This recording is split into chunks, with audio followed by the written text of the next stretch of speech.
Астма, демікпе.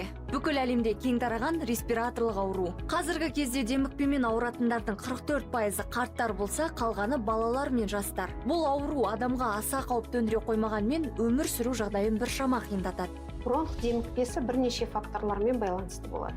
Біріншіден бұл аллергиялық фактор. Дәрі-дәрмектерге болады, шаңға болады, сезон кезінде шөптерге, өспелерге болады.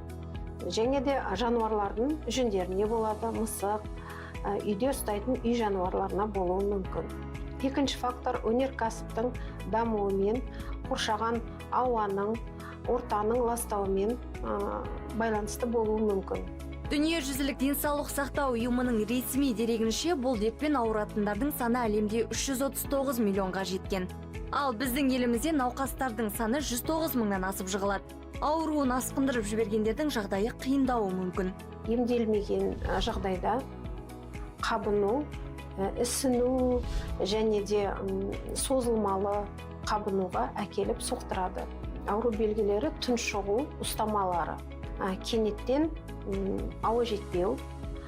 Бұндай жағдайлар көбінесе түнде немесе таңға жақын болуы мүмкін. Ұстама болған жағдайда тез ұстаманы басу үшін ингалятор қолданамыз. 5-10 минуттың ішінде сеуіп, бронх жолдарын ашып, ісінуді басып, сіздің жақсы тыныс алуыңызға көмектеседі. Демікпеге шалдықпас үшін гипераллергенді диетаға отыру керек. Ал жастарға темекі шегуден бас тартқан жөн. Оның орнына жүзу, жүгіру деген секілді физикалық жаттығулармен айналысу қажет.